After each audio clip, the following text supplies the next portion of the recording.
오직 예수님, 우리 예수님의 십자가 재림 믿음으로만 구원받습니다. 할렐루야. 하나님의 말씀 정보, 예수님의 생명, 성령님의 기 에너지 삼위일체 하나님께 찬양과 경배와 영광을 세세토록 돌립니다. 삼위일체 안에 성경과 신학과 과학과 철학과 역사와 이 세상 모든 지식, 모든 것들을, 모든 자연의 세계를 융합하라. 멋있습니다. 그러기 위해서는 가죽부대를 바꾸라. 그러기 위해서는 이제는 서구 신학에서 아시아 한국 신학으로 새롭게 정립하라. 신학자가 되라. 과학자가 되라. 설교자가 되라. 전도자가 되라. 제 마지막 연구의 세계입니다. 너무너무 감사합니다. 네, 오늘은 수요일이죠. 수요 예배를 못 드린 분은 대신해서 수요일 새벽 예배지만은 수요 예배로 확대해서 계시록을 항상 수요일 날은 여러분과 만납니다. 제가 여러 번 말씀드렸습니다. 제 일생의 마지막 계시록은 대표해줘서 7권으로 이렇게 새롭게 정립하고 7권 모두 새롭게 발간하고 있습니다. 과거에 있던 것도 용어도 바꾸고 또 시대에 맞지 않는 내용들을 또 좀 바꾸고, 그래서 다시는 7권 이외에 제가 또 무슨 계시록을 쓰게 될까 지금 생각으로는 결코 없을 것 같습니다. 삼일체 과학신학 계시록 신학이 네 번째죠. 네 번째, 지금 제자 훈련 한 달에 이틀씩 월화 세 번째 월화에 모여서 여기 모여서 가득 모여서 지금 공부합니다. 주제 강의 했고요. 그 다음에 징조 했고요. 이제 이번 달에는 마태복음으로 본 계시록 강의입니다. 참 좋습니다. 1장부터 22장까지 그대로 순서대로 하게 됩니다.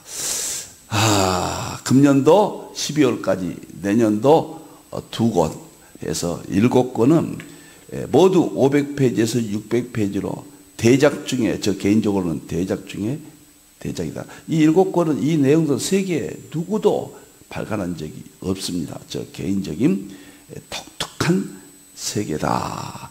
자, 다음 보겠습니다. 오늘은 신간저서하겠습니다. 마태복음으로 본 계시록 가게.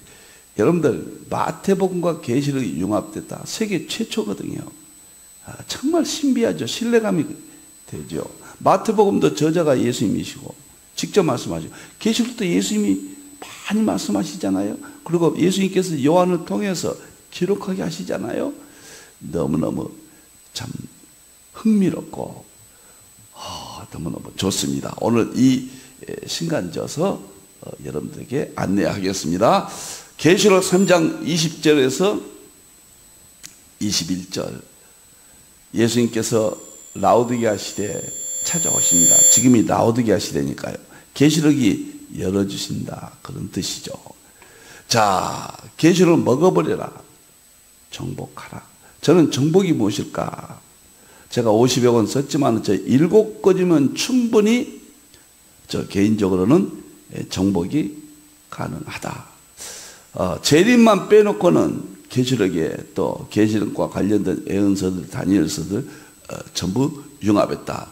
먹어버리라, 정복하라. 그래야 이긴다. 핵심은 대환란, 계시록은 대환란 때니까요. 핵심은 이기지만 어느 시대나 적용해서 이길 수 있다. 그리고 보좌에 간다. 천국에 간다.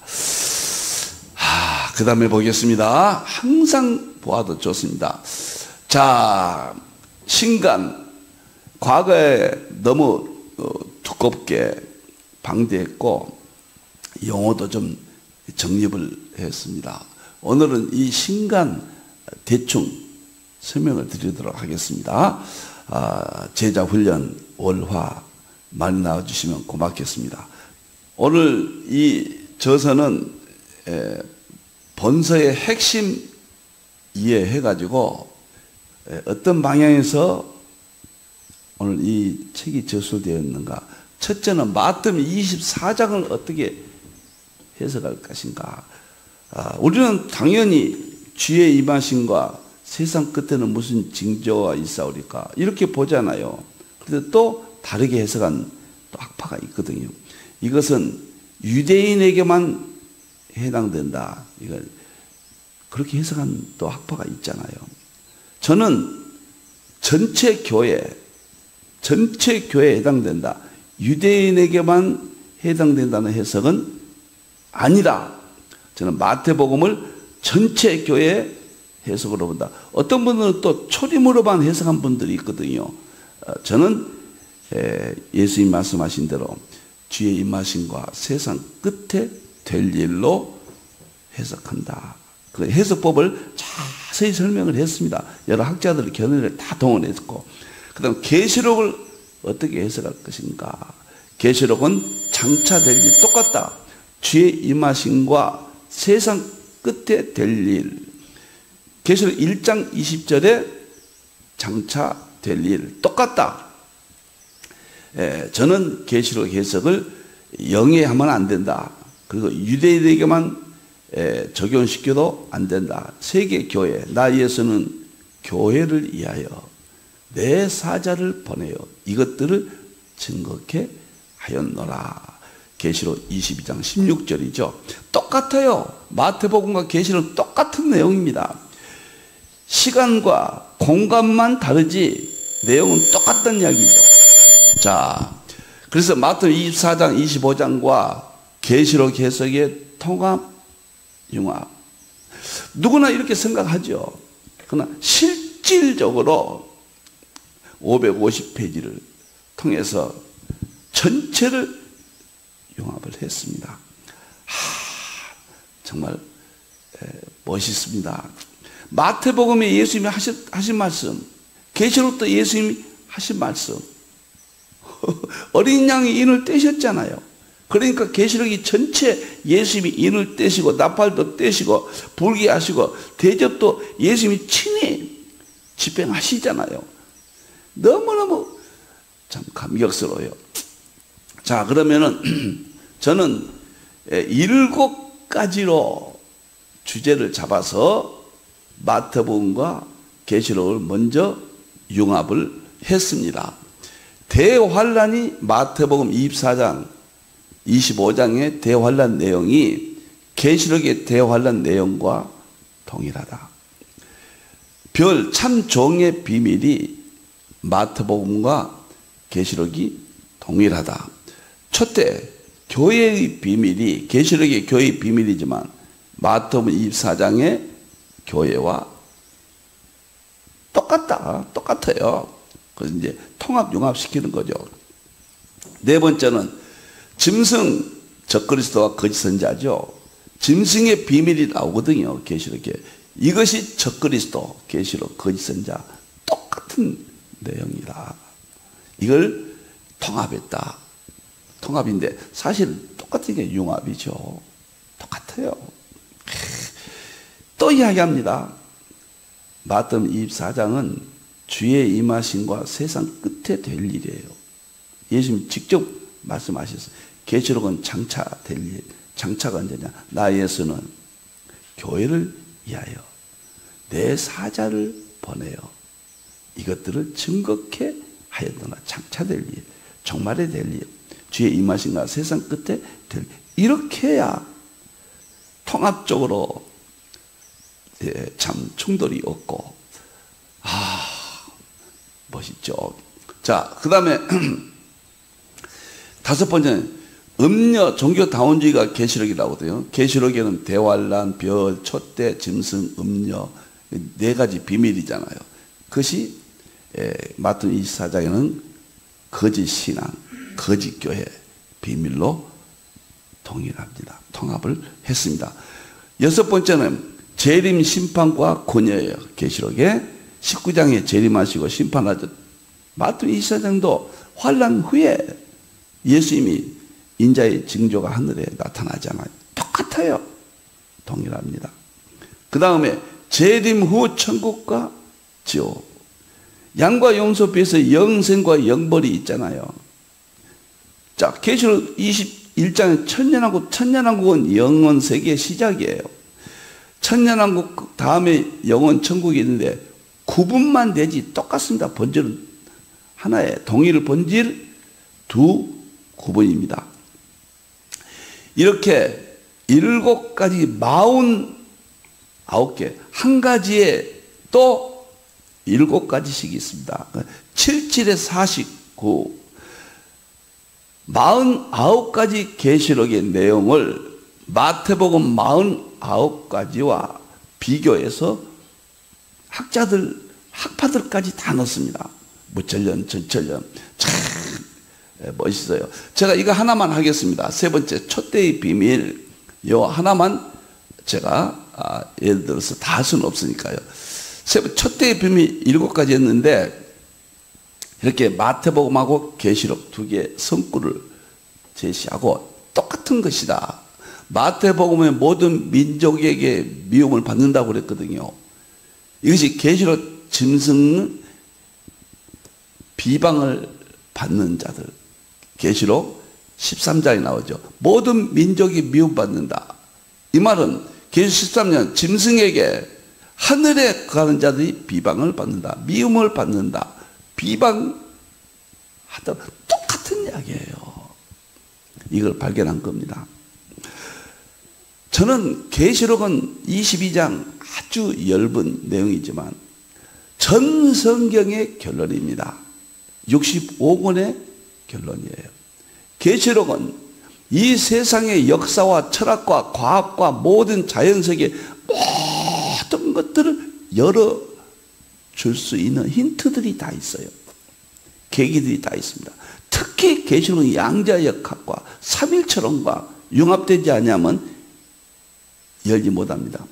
특히 계시록은 다니엘서와 마태복음, 이사야단과 에스겔, 스가랴, 그 다음에 이사야, 그 다음에 서신서와 융합되지 않으면 결코 계시록을 열었다 이렇게 말할 수 없다 그 말입니다. 다음 달에는 여러분들 10월 제자훈련 계시록 학교에서는 애언서들 다니엘서 멋있습니다. 다니엘서 다 듣게 됩니다. 이틀 동안에 다니엘서, 스가랴, 에스겔, 이사야, 마태복음, 그 다음에 서신서까지 계시록만 빼고 계시록 가지고 다 통합을 시킵니다. 또 장엄하잖아요. 저는 앞으로도 하나님의 종들이 계시록에 대해서 저를 딛고 더 위대한 분들이 많이 나오리라고 저는 확신합니다. 그러나 저 개인적으로는 이 7권이면은 계시록을 정복할 수 있다. 먹어버릴 수 있다. 저는 이렇게 개인적으로 현재는 그렇게 확신 없이 어떻게 이렇게 하겠습니까? 그리고 이 성경 구절을 이렇게 두 개 비교해서 통합을 한다. 제목을 하고 그 다음에 여기 좀 보세요. 이렇게 두 개를 비교해서 역사기 전철연 학자는 박윤선 박사, 여기는 조지 레드. 이 학자들을 갖다 여기서 견해를 밝혔습니다. 무철연의 핸드리스, 그 다음에 핸드리스는 이것을 어떻게 해석했는가? 역사기 전철연에서는 이것을 어떻게 해석했는가? 두 학자에게는 한 분으로 했고, 세대주의 바비에리 왈부르드, 이분들은 이것을 어떻게 해석을 했는가? 카톨릭, 왜 카톡을 했냐면 자유주의 계시록 해석 카톨릭이 근거거든요. 뿌리거든요. 그래서 카톨릭 견해를, 카톨릭 계시록을 제가 구입해서 이걸 보고 여기서 이렇게 했습니다. 카톨릭은 그 주석에서, 계시록 주석에서 이렇게 보았고 이렇게 보았다. 이렇게 모두 총망라해서 설명을 해주고, 본 저자는 이렇게 보고 이렇게 보았다. 오늘 내용은 설명하지 않겠습니다. 내용하면은 너무 또 길어지니까요. 49개를 계시록의 용어를 마태복음과 융합을 했습니다. 하나님께 감사하고 너무 개인적인 이야기를 해서 송구합니다만 어떻게 불조 종이 정말 계시록 7권을 특히 마태복음으로 본 계시록 강해 이런 생각이 떠올랐을까요? 그리고 어떻게 이것을 집필할 수 있었을까? 이렇게 총망라해서 제 개인 생각만 하지 않고 여러 학파들을 대학자들이 뭐라고 했는가? 그래서 동일하다 결론을 맺어드린다. 자, 대화란 두 번째 보겠습니다. 마태복음 끝까지 견디는 자는 구원을 받고 계시록은 유리바닷가에 선 자들이에요. 끝까지 견디는 자는 구원을 받는다. 계시록은 유리바닷가에 대환란 가운데서 찬송을 해요. 끝까지 견딘 사람들이에요. 이 두 가지가 통합이에요. 여러분들. 이것을 통합을 안 하니까 각양각색 해석들이 있잖아요. 계시록에 해석한 사람들이 제가 볼 때는 수백 명, 천여 명까지 이르지 않을까. 서양, 한국 다 합치면은 엄청난 하나님의 종들이 이것을 연구해서 발표를 했습니다. 이제는 어느 것이 옳고 어느 것이 그런가 누구를 비판하기 위해서가 아니라 마지막 때 결론이 맺어지거든요. 마지막에 본 사람이 저는 이 시대를 마지막으로 보니까 우리가 이제 통합할 수 있다. 이렇게 봅니다.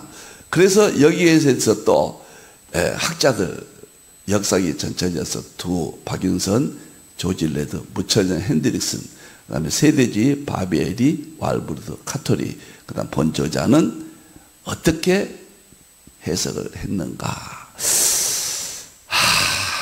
좋고 참 좋습니다. 세 번째 마태 기름 준비한 처녀와 계시록의 해본 여자. 기름 준비한 처녀나 해본 여자는 똑같은 거예요. 이 둘을 또 학자들을 통해서 용합해서 대표적인 학자들을 통해서 주석을 계시록을 쓰신 분들을 통해서 저는 이렇게 생각한다. 그 다음에 네 번째입니다. 마태복음에 도망가는 자가 산으로 도망간 자 복이 있다고 그랬잖아요. 계시록 해본 여자가 광야로 도망갔잖아요. 광야로. 산이나 광야나 어떤 이런 현상적인 장소를 말하는 산 가면은 구원받는다 그런 뜻이 아니거든요. 산은 교회예요. 산은 광야도 교회예요. 교회로 도망가다 그 말이에요. 이스라엘 백성들은 전부 산에서 이루어지잖아요. 예수님도 겟세마네. 예루살렘이 뭐입니까? 산이잖아요. 예루살렘이. 에덴 동산도 산이잖아요. 그 다음에 노아의 아라랏산, 아브라함의 모리아산, 엘리야의 갈멜산, 그 다음 모세의 시내산, 예수님의 갈보리산, 마지막에 시온산이잖아요. 천국이. 그러니까 산으로 도망가라 그러면 교회예요.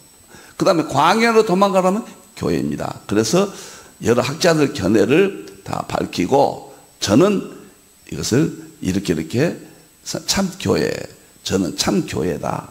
두 가지 참교회로 해석을 했다. 그 다음에 보겠습니다.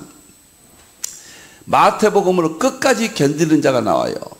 그 다음에 계시록은 해본 여자입니다. 끝까지 견디는 자나 해본 여자가 끝까지 짐승이 강물을 토해서 아주 멸절시키려 했거든요.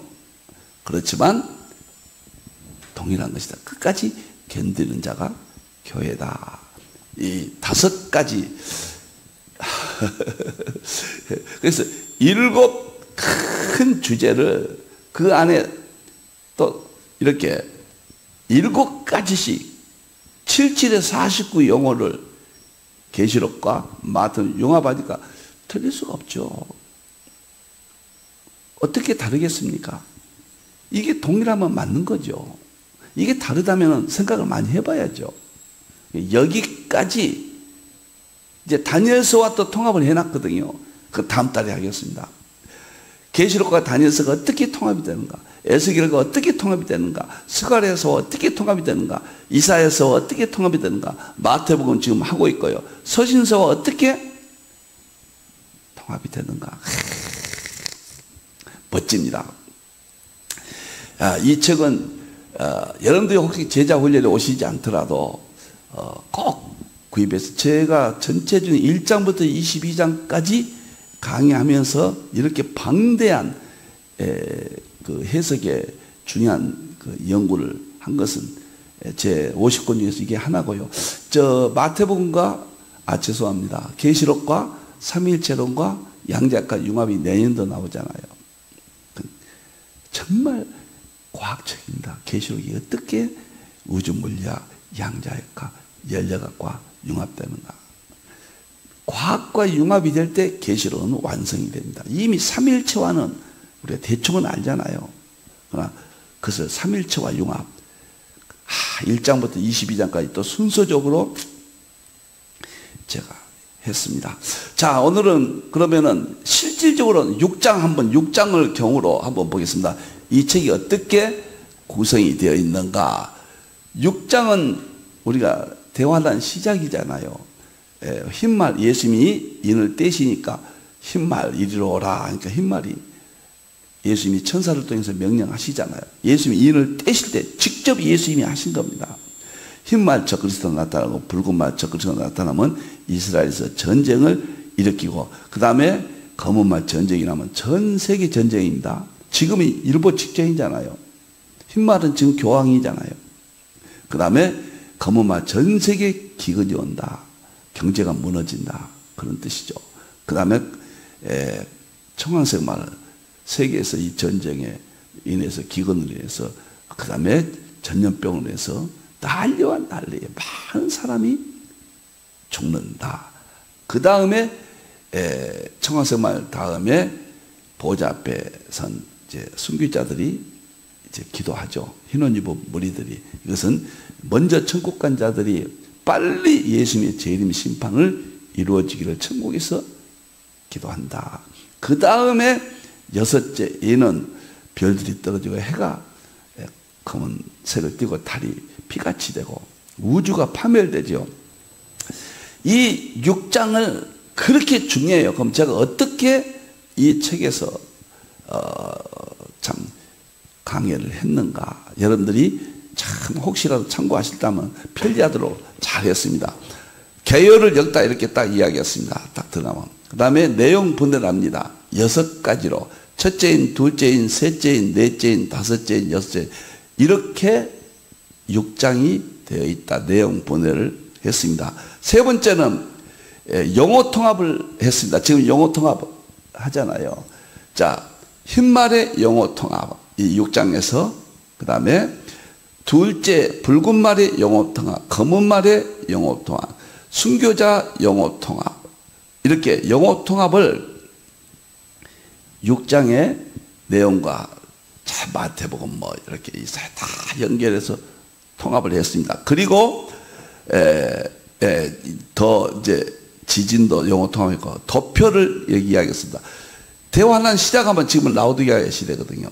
시작하면 첫째인, 둘째인, 셋째인, 넷째인, 다섯째인까지 6장에서 예수님께서 인을 떼주시고, 여섯째인 별들이 떨어지고 해가 검은 상복을 입은 것 같이 달이 피같이, 여섯째는 6장에 있지만은 대환란 여기다. 이렇게 도표를 통해서 6장을 이해하도록 도표를 그렸습니다. 그리고 핵심 난해가 뭐냐? 흰말이다. 흰말은 계시록의 3대 난해거든요. 첫째가 천년왕국 난제이고, 두 번째가 흰말이 뭐냐? 이게 난제거든요. 이것에 대해서 국내 저자들 7분, 그 다음에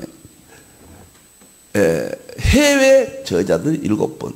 이 7분은 무철련, 전철련, 세대지 대표적인 학자들 계책을 쓰신 분들 견해를 다 이렇게 밝혔습니다. 대부분 적그리스도라고 보거든요. 흰말 탄자를. 그래서 저는 어떻게 이 여러 견해 딱 정했습니다. 그리스도로 보는 견해, 적그리스도로 보는 견해, 그리스도 복음운동으로 보는 게. 그러면 저는 어떻게 보느냐? 적그리스도로 흰말을 본다. 그 다음에 그 내용을 첫째, 왜 적그리스도로 보느냐? 이름이 19장 흰말 타고 오시면 재림하면서 예수님을, 그건 예수님이잖아요. 6장도 흰말 탔으니까 동일하다 그렇게 보거든요. 그것을 모방한 거거든요, 흰말은. 그래서 제가 이름으로 구별된다, 눈으로 19장과 구별된다, 면류관이 구별된다, 복장이 구별된다, 승리의 방법이 구별된다, 따르는 무리로서 구별된다, 그 다음에 7번째 무기로 구별된다, 본문의 상황으로 구별된다, 등장하는 말로 구별된다. 계시록 6장 8절과 비교할 때 구별된다. 10가지요. 그 다음에 11번 불법의 사람이 나타난 후에 그리스도의 재림이 있기 때문에 구별된다. 또 있나요? 예, 끝났습니다. 11가지를 제시해서 계시록 6장의 흰말이 적그리스도다. 그리고 19장의 흰말은 예수입니다. 이렇게 해서 딱 밝혔습니다. 정말 대작입니다. 여러분들이요. 정말 이 책을 꼭 보십시오. 아주 쉽게 이렇게 하고 그 다음에 본문에 들어가서 보세요. 6장 첫째인 제목을 딱 붙여놨습니다. 제목과 대지 이렇게 1대지, 2대지, 3대지, 4대지, 5대지 이렇게 하면 어린애도 알아요. 흰말은 인을 떼실 자가 누구냐? 예수입니다. 명령자가 누구냐? 예수입니다. 흰말의 출현은 적그리스도다. 흰말 탄자의 무장 활은 전쟁의 무기다. 지금으로 핵 같은 무기다. 멸류관을 받다. 이 세상에서 영광을 받은 자들이다. 이기고 세상을 이기고 예수님까지 이기려고 한다. 흰말에 대해서. 그 다음에 이거를 알기 위해서는 성경 전체 흰말이 마태복음 2서 15절 멸망에 가져간 거, 계시록 13장 1절에서는 바다에 올라온 짐승, 다니엘서 9장 20절에는 한일의 언약을 맺을 자, 사도 2장은 불법의 사람. 이 흰말에 대해서 성경 통합을 해놨습니다. 다 알게끔요. 깨뚫어보게 해놨습니다. 그리고 나서 그 본문의 대지가 내리세요. 본문의 대지가 있잖아요. 1대지부터. 조금 전에 제가 본문까지 이야기했잖아요. 본문에 이를 떼시는 어린 양, 명령자, 그 다음에 세 번째 흰말의 출현, 네 번째 흰말 탄자의 무장, 그 다음에 흰말 탄자의 복장, 흰말 탄자의 활동 내용, 이렇게 제목을 가지고 해석을 또 이렇게 다 풀어놨습니다. 제가 이걸 정말 어떻게 이렇게 했는지 우리 하나님 도와주셨고, 어둔하고 미련한 종을 하나님 이렇게 해 주셨습니다. 그리고 나서 또 보세요. 여기에 대해서 둘째 붉은 말 보세요. 붉은 말은 마태복음과 비교를 딱 했습니다. 붉은 말하고 마태복음 전쟁이잖아요. 제가 49가지 용어를 비교했다고 그랬잖아요. 통합했다고. 그래서 중요한 거 49가지를 또 본문 속에다 배치를 했습니다. 이렇게 배치를 해서 그 본문 할 때 붉은 말이 도대체 뭐냐? 마태복음 전쟁이다. 이렇게 통합을 시켜서 49가지를 전체 다 배치를 했습니다. 이렇게 해서 붉은 말 이제 쭉 나갔어요. 이렇게 설명까지 또 다 해놨습니다. 쭉 올리세요. 그 다음에 또 올리고, 셋째인도 올리고, 셋째인 붉은 말도 또 이게 똑같습니다. 셋째인. 그 다음에 넷째인도 똑같습니다. 첫째인 같이. 전체 이렇게 다. 그 다음에 다섯째인도 똑같고, 이렇게. 쭉 전부 똑같습니다. 다 이렇게 해서 여섯째 천체계까지, 천체계 보겠습니다. 천체계 보면은, 천체계 징조, 천체계 흔들림 마태복음과 지금 계시록 여섯째 인이거든요. 이렇게 비교표를 붙여서 알 수 있도록 이렇게 해서 6장을 정말 제가 할 수 있는 모든 것을 하나님이 주신 모든 지혜를 동원했습니다. 이렇게 할 수 있는 것은 성령님이 열어주신 거고, 이렇게 할 수 있는 것은 시대가 되었으니까 연 겁니다. 과거에는 이렇게 할 수 없었어요. 그때는 열리지 아니했어요. 이스라엘 독립 이후 종말이 말세 지말이 시작됩니다. 초림부터 재림 때까지 종말이죠. 그때부터 종말이 왔다. 이게 종말 중에서 말세 중에서 또 지말이 있어요. 끝부분 대환란이거든요. 대환란을 대환란을 말하기 시작한 시점이 이스라엘 독립 1948년 5월 14일 그때부터 저는 보니까요. 대환란 직전으로 보니까요. 직전 1948년 5월 14일 그리고 대환란 시작은 언제인지 모릅니다. 그러나 천기는 분별하라. 그런 의미로 볼 때 지금 거의 대환란 시작 시점까지 오지 않았는가. 그래서 이번 마태복음으로 본 계시록 강해를 이제 셋째 주 이달에도 월화 이틀 동안은 이 책 한 권을 전부 강의합니다. 아마 이거 7권 하고 나면은 세계에서 가장 수준 높은 계시록이 준비되지 않겠는가 개인적으로 그렇게 생각을 합니다. 하나님께 영광 돌리고 이번 이렇게 10월 달에는 마태복음은 계시록 강해 11월 달에는 애언서 총 계시록과 통합 특히 다니엘서와 계시록이 어떻게 통합되는가 찬란하죠. 12월 달은 대환란 시나리오 이제 대환란 7인 7합발 7대접 과거 했잖아요. 그것을 책으로 발간해서 일목요연하게 다시 좀 정리해서 12월 달에 합니다. 그리고 내년도는 1월 달부터 7월 달까지는 치유신학 수소의학 정말 멋집니다. 그리고 8월 달부터는 계시록과 양자역과 삼일체 융합 아마 2개월 내지 3개월이 너무 중요한 그 결론적이거든요. 그래서 8, 9, 10 아마 이렇게 석 달 정도 하게 될 것 같습니다. 그 다음에 11, 12는 이제 도표로 다니엘서도 1장부터 12장까지 도표 계시록도 1장부터 20장까지 전체 도표 모든 내용들을 제 50여 권의 책을 이 도표 한 권을 새로 아주 연구를 합니다. 과거에 있던 도표에다가 새로 방대하게 연구를 해서 550페이지 전으로 아마 그 도표 강의 하나만 가지고도 계시록은 뚫어져 버릴 겁니다.